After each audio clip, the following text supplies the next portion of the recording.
好啦，咁翻到嚟呢一個部分呢，我哋會講下點樣用 3D 打印機去將個模型呢打印出嚟。如果我哋用一啲軟件去睇呢，其實會知道 3D 打印呢係以一個切層嘅方式，一層一層呢咁去將一個立體圖形形成出嚟嘅。咁所以呢，我哋喺製作嘅時候呢，都要考慮過呢個切層嘅製作過程。咁老師同學生呢，喺打印之前呢，就要先將呢個 STL 檔案呢，就切換成一個 3D 打印嘅指令碼啦。咁切換完之後呢，其實就可以擺去3D 打印機嗰度進行呢個列印㗎啦。咁呢度呢，俾大家睇下一部比較細部少少嘅 3D 打印機啦。咁只需要將 USB 呢插咗落去之後呢，咁佢會顯示嗰個 3D 打印需要嘅時間啊，所用嘅物料。咁然後呢，佢就會自動呢開始呢個 3D 打印嘅工序。咁佢頭先講過啦，佢係一層一層呢咁去做打印嘅。咁所以你會見呢，佢係慢慢一層一層咁疊加上去。由於 3D 打印啊，佢需要逐層逐層咁去列印出嚟啦，咁所以呢，佢所花嘅時間呢，其實都幾長嘅。咁為咗減省時間呢，有陣時都可以考慮呢，將幾個唔同嘅立體圖形呢擺喺一個嘅圖檔嗰度啦。咁將佢哋結合咗之後呢，咁然後呢就一次過去打印。咁只要你唔好將佢哋黐埋咗呢，其實呢最後呢打印完之後呢都可以將佢哋分翻開。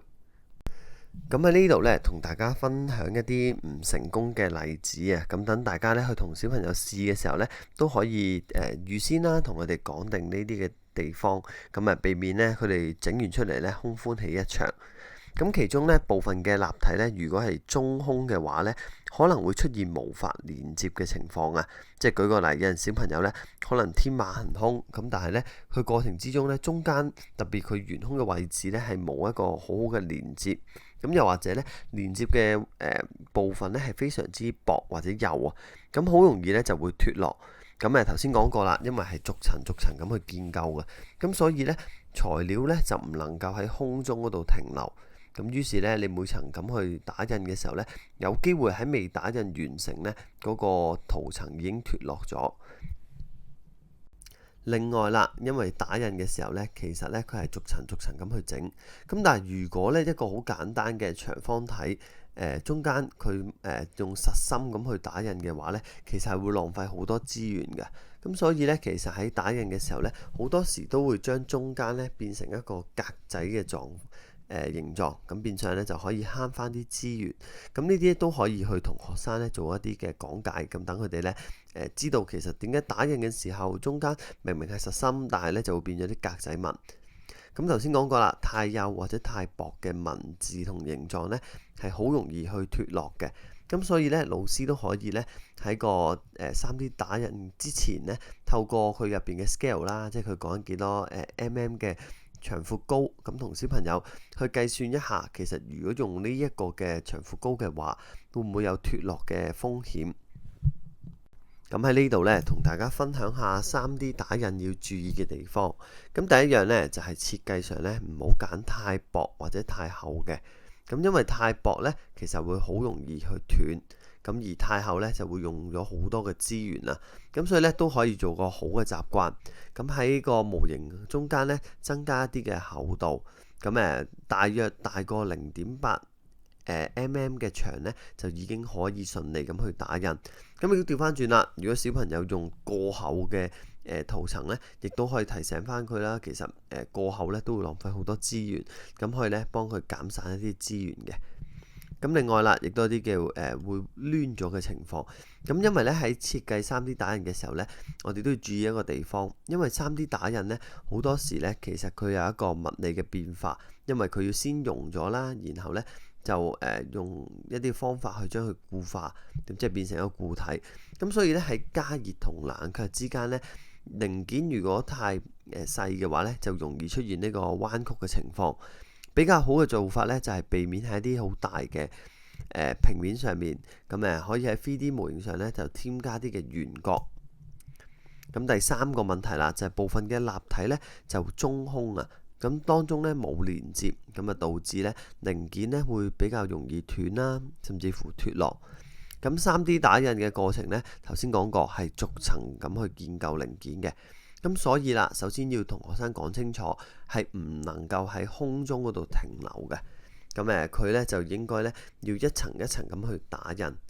咁所以呢個呢都係喺設計上呢要同學生去討論嘅地方。例如佢好想整嗰樣嘢，我哋可以同佢傾下，會唔會可以調翻轉個圖形？咁變相呢，佢就唔會出現一開始好幼，跟住越嚟越厚啦。如果佢先由厚嗰面去做打印呢，咁可能出到嚟個效果會好啲。咁另外呢，我哋都考慮一個實際情況喎，就係呢，小朋友好多時呢，佢會希望佢嘅作品係有好多唔同嘅顏色。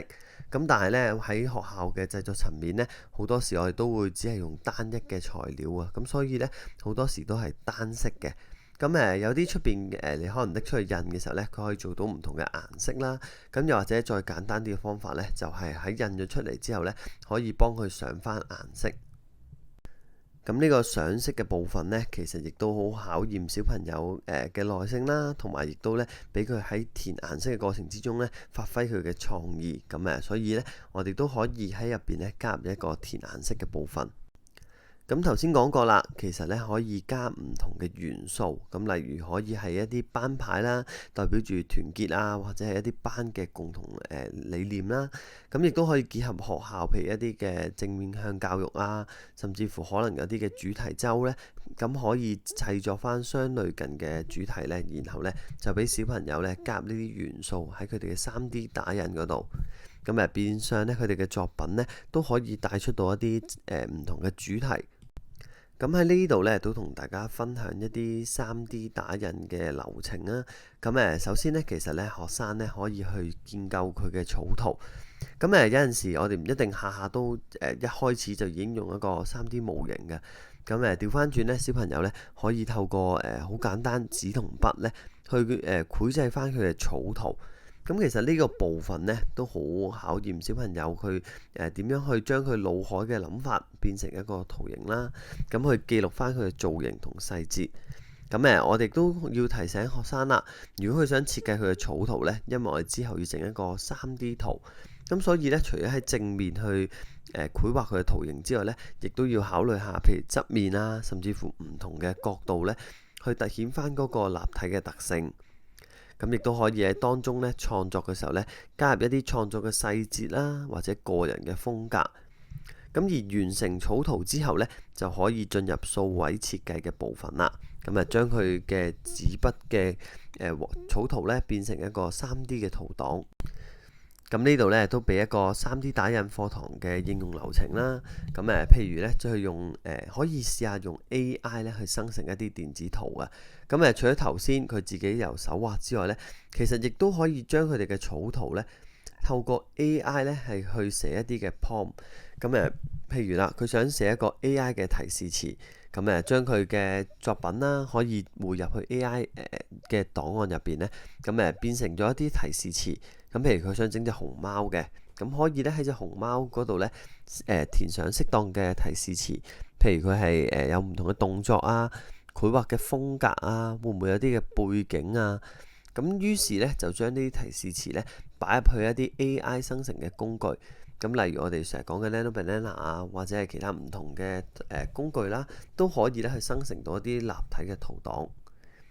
然後啦，揀選呢適當嘅圖檔呢係去進行優化，變成一啲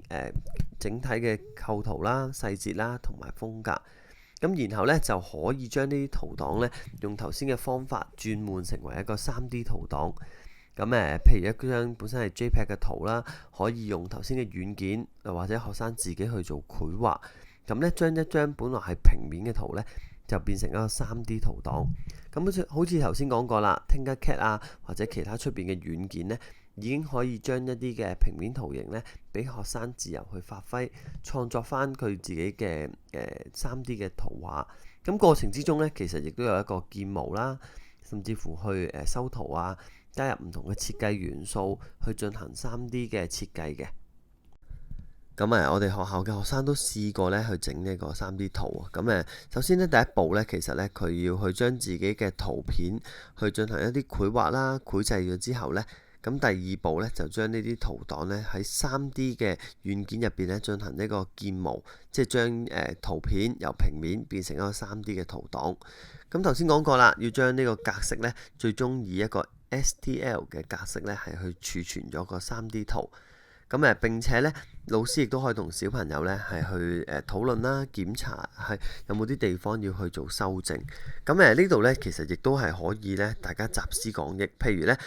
幾個小朋友可以一組咁去討論下，大家嘅設計上面有冇啲地方要去做更正。咁可以有幾個方向嘅。第一，譬如佢有喺打印嘅時候會唔會遇到啲嘅困難啊，甚至乎呢，有冇一個脫落啊、斷嘅風險。咁第二啦，就係咧可以用一個設計嘅元素、設計嘅角度去同同學去溝通下，佢呢個設計有冇地方可以做啲更正啊？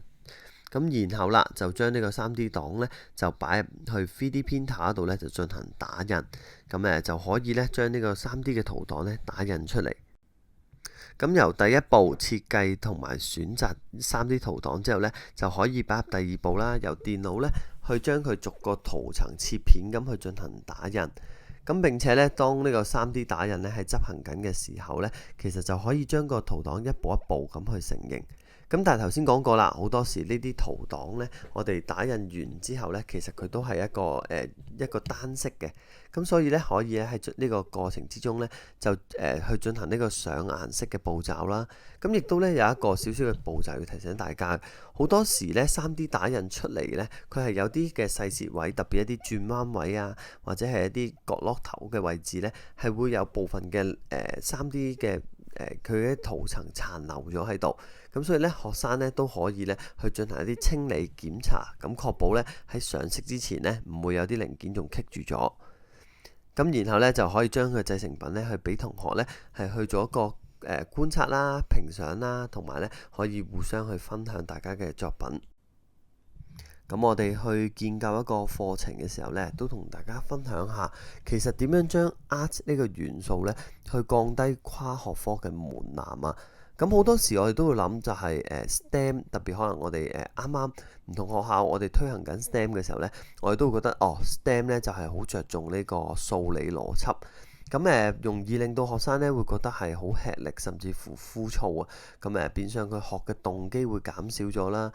對於可能某部分學生嚟講呢，甚至乎係一個障礙。咁佢哋會覺得我唔係咁擅長編程喎，或者呢，佢會覺得自己數理上唔係咁厲害嘅時候呢，咁減低咗佢哋去學習呢個 STEM 嘅動機。咁自從呢將呢個 art 呢個元素加咗落去呢，其實呢係將 STEM 升華到去 STEAM 嘅一個打破嘅好重要嘅關鍵。咁透過頭先講啦，設計同埋啲藝術呢嘅切入，令到呢學生就算佢可能喺數理上欠缺一啲自信啦，或者興趣呢，都可以透過美學同埋一啲同理心呢，揾到佢喺一個 STEAM 嘅 project 啦，或者一個跨學科嘅學習入邊呢，去揾到自己嘅目標。咁唔單單淨係一個課程嘅優化，甚至乎呢，好多時以前我哋會諗文科、理科，咁但係今次呢 STEAM 呢就係一個文理科嘅深度協作。咁作為一個橋梁呢，係去打穿咗我哋以前 STEM 嘅限制。咁變相就算係學習 STEAM，我哋都可以加入藝術嘅元素。咁亦都同時間唔係淨係頭先講嘅填顏色啦，我哋呢係去增加小朋友對美學嘅審美啦，更加重要係將同理心呢加到去 STEAM 嘅課程入邊。我哋會諗呢，其實 art 呢喺香港嘅 STEAM 教育入邊呢，有4個好重要嘅核心價值啊。咁呢4個核心價值呢，其實都係可以呢令到小朋友嘅全面發展得到一個升華。咁我哋有幾個唔同嘅導向啦。咁第一個呢，就係由向內啊，定係向外。咁向內呢，就係講佢自己個人嘅提升，而向外呢，就係講緊成個產業啦，甚至乎佢將來可以喺一啲社會嘅發展上面呢，都有一個幫助。咁而另一個方向向度啦，就係到底係理性嘅方法啊，定係一啲感性嘅人文思想。咁我哋呢就會喺呢4個方向入邊呢，揾到其實 STEAM 加入咗 art 之後呢，其實點樣可以有一個核心嘅價值擺到落去。咁第一個好重要啦，就係培養學生嘅創意思維。咁呢個呢，對於佢內部嘅提升係好重要。我哋特別加入咗藝術嘅元素呢，藝術好多時都會強調並冇單一嘅標準答案，唔同數學可能或者係科學一個單一嘅答案嘅。咁藝術呢，好多時呢係會接受有好多唔同嘅方法，俾學生一個自由度去大膽假設同埋創新。咁呢個呢，對於學生嘅內在成長係一個好好嘅培育方法。咁第二步啦，就係呢頭先講降低一個跨學科嘅門檻。咁以往我哋好着重STEM 入邊嘅數理精神啦，咁都會講 science、technology， 甚至乎數學啊、engineering。咁但係呢，加入咗 art 呢個藝術嘅元素之後呢，其實呢都係去俾一個唔同嘅向度，令到本身可能喺數理上佢興趣或者可能佢嘅能力上唔係咁高嘅學生呢，佢都會可以透過設計係去切入。咁頭先講文科理科之間呢，都可以做到個協作。咁其實對成個社會呢，將來去培育唔同嘅人才啦，甚至乎呢個人才佢背後佢有好多唔同嘅元素呢，咁都係一個好重要嘅方法。我哋將跨學科嘅門檻呢降低咗，咁變相呢，就唔係淨係單單數理強嘅學生可以做到一個 STEAM 嘅教育學習啦。咁第三個部分啦，頭先講嘅人文同同理心啦。咁我哋好強調將創新嘅科技去加入去學生學習入邊。咁我哋今日譬如舉例用咗 VR 或者係用緊呢個 3D 打印，咁但係咧好重要，我哋都要強調科技咧係以人為本嘅。咁好似頭先講嘅虛擬實境啦，其實我哋背後都會俾學生咧去接觸多啲新嘅科技。喺過程之中，佢都會諗其實呢啲科技將來可以應用喺咩嘅地方。3D 打印頭先亦都講過，可以用喺唔同嘅地方，減低個工作嘅成本啊、設計嘅成本啊，甚至乎將一啲本來我哋諗嘅想法，可以咧將佢天馬行空變成一個實在嘅嘢。咁其實長遠都係教識學生點樣用科技咧去提升人類嘅生活同埋一個情感嘅提升。咁第四個部分啦，就係咧去對接一啲創意嘅產業啊。頭先講，譬如呢個 3D 打印，就係將小朋友佢嘅諗法由天馬行空變成呢一個真實可以做到出嚟嘅嘢。佢一個自己心入邊嘅諗法，由一張草圖去到建構一個 3D 嘅圖檔，去到最後由 3D printer 編出嚟之後呢，其實都係話俾小朋友聽，科技呢係點樣去製造創意產業。呢啲創意產業呢，其實長遠都可以對我哋嘅社會造成一個幫助啦。咁所以啦，其實 STEAM 教育入邊呢，我哋都唔好忽視咗 Art 藝術嘅元素嘅重要性，就可以咧透過 Art 嘅元素咧，令到學生嘅創意思維可以培養到啦，跨學科嘅門檻可以降低，俾唔同嘅學生去參與，培養佢嘅人文同同理心，以人為本。而最後啦，將來我哋可以為我哋社會對接更加多嘅創意產業，令到我哋嘅社會工種咧可以有更加多。咁今日咧同大家分享咗兩個嘅工具啦，一個係虛擬實境，我哋嘅 VR 啦。咁第二個咧就係我哋嘅3D 打印。咁無論你嘅學校最後咧會唔會透過一啲嘅方向去將呢啲嘅技術引入都好，或者你引入其他嘅工具都好，其實最重要咧，我哋今日嘅課題咧，我哋要帶出一個好重要嘅元素，我哋要將藝術咧加入去我哋以前嘅 STEM 變成我哋嘅 STEAM。咁冇咗 Art 嘅 STEM 咧，其實只係製造緊一啲工具；加咗 Art 嘅 STEAM 咧，其實就能夠創造到改變生活嘅產品。唔好再停留喺以前，我哋諗就係 Art 咧就係填顏色或者畫靚啲幅圖。其實將藝術、人文、設計加入去我哋嘅 STEM 課程入邊咧，其實係將靈魂同體驗咧加入去，令到學生可以有同理心，可以有一個審美觀，甚至乎咧去增加佢嘅創造力。將以前我哋 STEM 強調嘅邏輯啊、實用啊、精確，而家咧亦都加入埋一個藝術嘅元素入去。咁變相咧，我哋無論係講緊數字教育，定係講緊我哋嘅 STEAM 教育咧，喺入邊都會有多啲唔同嘅向度。更加重要咧，係為我哋嘅社會將來嘅創科人才啦，去加入唔同嘅元素。咁變相咧，我哋會更加多嘅學生咧，將來可以加入去我哋嘅創意產業入邊。咁我哋今日嘅課堂咧就去到呢度啦，多謝各位。